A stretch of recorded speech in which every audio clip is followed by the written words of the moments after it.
Hello everyone, welcome to the fifth lecture of the series of feedback amplifier, and today we are going to discuss about the voltage shunt configuration. And previously we have already derived the equation of RAF, ROF and ROF dash for the different configurations of voltage series and current series, and today we are going to do the same for the voltage shunt configuration. Let's start. So outline of the discussion will be same. We are going to derive the RIF, ROF and ROF dash for this particular configuration, that is the voltage shunt. And here we can see the basic amplifier, and now we are calling it as trans resistance amplifier, as we have discussed why and how we get to know this value. So I'm not going into the detail of that. You need to go to the lecture number 1 and 2 to understand that how we categorize the amplifiers. And so here we'll directly start the derivation by considering the basic properties. And since I am talking about the voltage shunt, now I am interested in sampling the voltage, and voltage sampling is done at the output side. I do not need to tell you then we are sampling the voltage. We have to done it in the form of the parallel sampling, or we can say it's the shunt sampling. And since we are now interested in shunt kind of mixing, this is the difference. What we have seen in the previous two cases, that is in lecture number 3 and 4, we were interested in series kind of mixing. And in series kind of mixing, when we mix the feedback value, whether it is in the form of the voltage or it is in the form of the current, that needs to be added with the input side, that is the source voltage Vs, in form of the voltage. So always in series mixing we get to know, or we realize that the value of the feedback must be of the voltage kind when we are mixing it in the input side.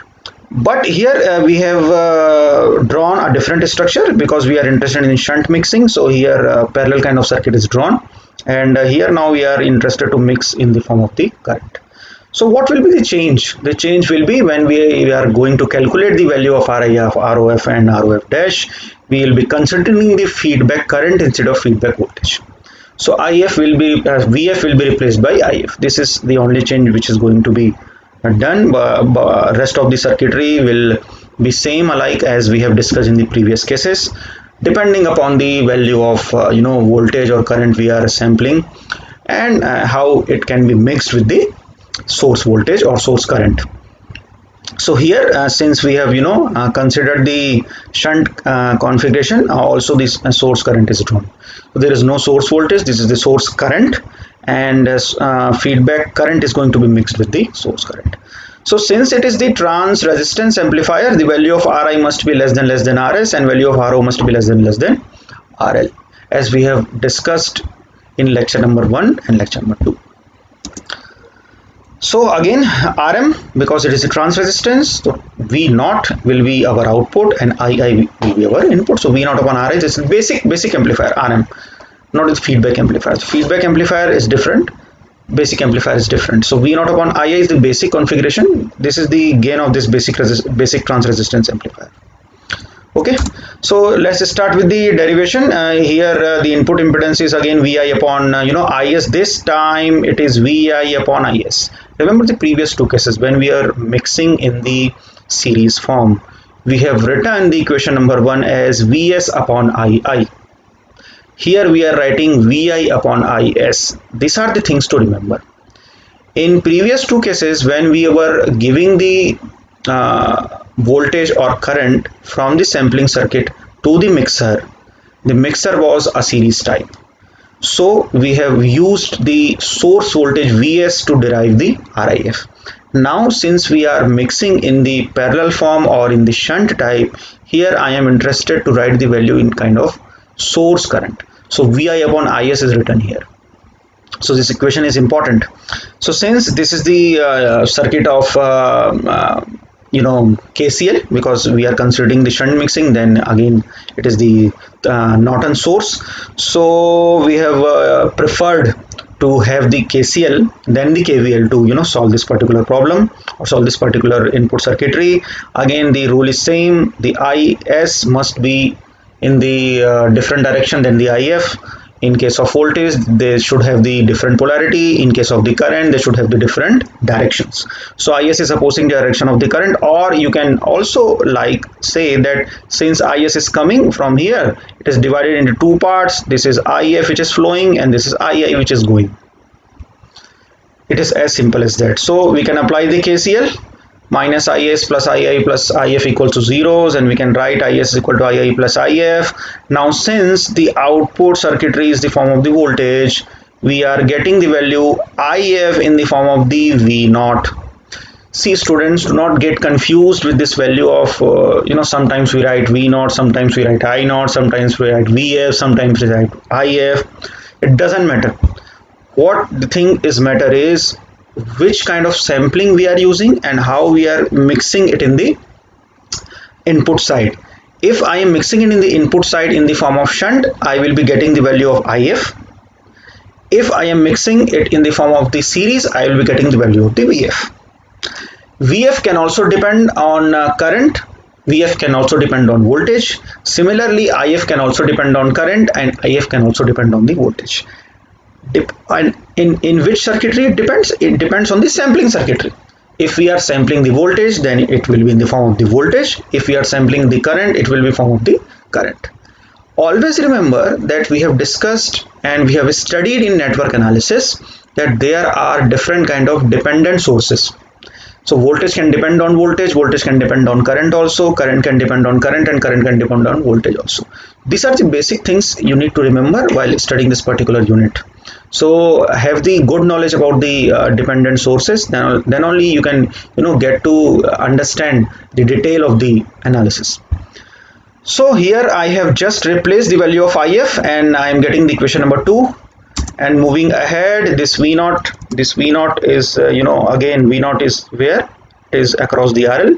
So v naught across the RL, we are using again the voltage division rule and calculating the v naught.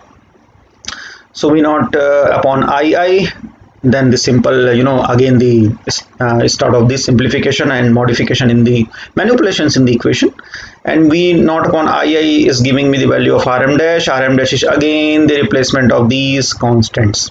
So I am getting the value of v naught in terms of rm dash into ii, and again from equation number 2 this value gets replaced here. Okay, so then ii is common, so is equals to ii 1 plus beta into rm dash, and from equation number 1 where we have written that rif is nothing but vi upon is. So we have now the value of the is, and from equation number 1 we are replacing it in the denominator. So vi upon ii 1 plus beta rm dash, vi can be written as ii into ri, need no explanation for this. So ii gets cancelled, and we are getting the value of rif as ri upon 1 plus beta rm dash, equation number 3. Remember the previous two analysis in lecture number 3 and in lecture number 4, when we were mixing in series form, there has always been the increment in the value of the ri. But now since we have adopted the shunt mixing, here in this particular case ri upon 1 plus beta rm dash. So what we get to know from this analysis, that rif decreases, rif is lesser as compared to the value of ri. So feedback amplifier, when it is connected in the configuration of voltage shunt, we get the lesser value of rif as compared to ri. And again, I don't need to explain that the what quantity it differs from, or what quantity it is lesser. It is the quantity that is known as the desensitivity factor, and here it is 1 plus beta rm dash. So rif decreases. Moving ahead with the calculation of the ROF. So now since it is the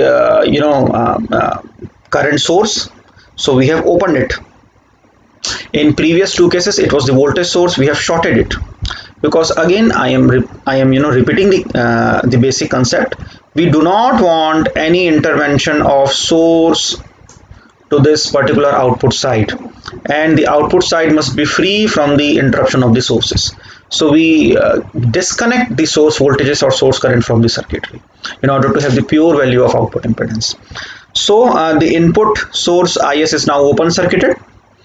Okay, so in shunt mixing we are going to open circuit it. Now ROF can be calculated as V naught upon I naught dash, and need not to explain that. Since it is a KVL kind of circuit, I mean the series circuit, we are applying the voltage rule, and that is the KVL at the output side, and we are getting the value of the V naught, and from here we can define the value of the I naught. And look at the input side. Since S is absent, so we can write II plus IF equals to 0 also. So it will give me II equals to minus IF, or IF equals to minus II. So I am replacing the value of II here in this equation. So II is replaced as IF, and we are getting the value of I naught dash equals to V naught plus Rm into IF upon R naught. Now I am interested in IF. So IF here is the feedback current, here is in the form of the voltage, because the output circuitry is the voltage shunt. We are sampling the voltage, mixing it in the current form. So IF is the value which carries the which carries the value of the V naught. So V naught, so beta V naught is replaced here in place of the IF, and V naught is the common. Again, we have done the manipulations. I naught dash upon V naught, but I am interested in V naught upon I naught because I am interested in impedance, not the admittance. So from the equation number 1, we can see that I naught dash, V naught dash upon I naught dash gives me the value of the ROF. So here we are RO upon 1 plus Rm beta. So again, what is the outcome? ROF decreases, ROF is lesser than the value of the output resistance of the transistor, this is the RO. So when we connect the feedback, and if this feedback is connected in the configuration of voltage shunt, the ROF have the lesser value than the RO. So ROF decreases. Again, ROF dash, which is the parallel combination of ROF and ROL. You can go through this equations and calculate the value of the ROF dash, and here are the values, and what is the replacement of RL dash and what is the replacement of RM dash you can get from here. So the important outcome from this particular lecture is, the important outcome is the important outcomes are: sample signal is voltage shunt, so we are sampling the voltage. Since it is shunt, we are mixing it in the form of the current, so we have written IF in place of VF. Input impedance with feedback decreases, output impedance with feedback also decreases. So here is the comparison. In the first case, in lecture number 3, when we have seen about the voltage series configuration, we have seen that RI increases. In current series, we have seen that RI increases, and here we are seeing that RI decreases. RI means RIF, because we are calculating RIF obviously. So here RI means RIF. So RIF decreases in case of voltage series, in case of current series, but in third case, when we come to know about the voltage shunt, it increases in the previous two cases and it decreases in the voltage shunt configuration. ROF has the value of decreasing in case of voltage series configuration, and in current series it was multiplied, it got increased, but in case of voltage shunt it again decreased. So this is the comparison chart, and by drawing this comparison you get to know that what is the relation of RIF and ROF. As students, you cannot remember everything in one go. So always what is important to know is how we are mixing and how we are sampling. So lecture number 1 and lecture number 2 are going to be very important, because if you do not know how is this is the basic configuration of the amplifiers are defined and how the sampling and mixing is going to be done, you cannot remember the value of RIF and ROF or calculation values, and you cannot draw the circuit as well. So always remember the basic configuration of amplifier, how it has been drawn, and always remember the sampling and sampling and mixing concepts. The questions you can expect that the voltage shunt configuration is how we can define it, explain and draw, and they can also ask that what is the value of the RIF and ROF and ROF dash for that amplifier which has the lowest value of RI and as well as the lowest value of RO, as we have discussed in the previous cases as well. So by the definition of the basic characteristics of the amplifier, the questions can be asked. Prepare for that. The last one, that is the last configuration is left, that is the current shunt configuration. that we will discuss in the next lecture. Thanks for watching.